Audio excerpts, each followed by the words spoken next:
Pan card మన ఆర్థిక గుర్తింపులో కీలకమైన భాగం. పన్ను రిటర్న్లను దాఖలు చేయడం నుండి బ్యాంకు ఖాతాలను తెరవడం, ప్రధాన ఆర్థిక లావాదేవీల వరకు ప్రతిదానికి ఇది అవసరం. కానీ పన్నులు దాఖలు చేసే సమయంలో లేదా బ్యాంకు ఖాతాను తెరిచే సమయంలో మీరు ఆధార్తో లింక్ చేయనందున మీ పాన్ కార్డ్ డీయాక్టివేట్ అవుతుందని గుర్తుంచుకోండి. పాన్ను ఆధార్తో లింక్ చేయడం ఎందుకు ముఖ్యం?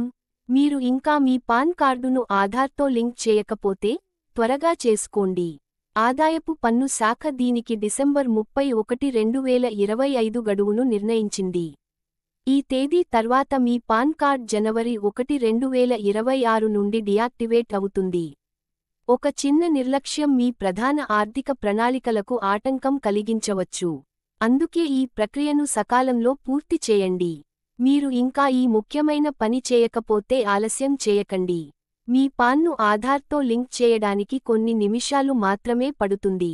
కానీ అలా చేయడంలో విఫలమైతే మీ పన్ను, బ్యాంకింగ్, పెట్టుబడికి సంబంధించిన అన్ని పనులకు అంతరాయం కలుగుతుంది.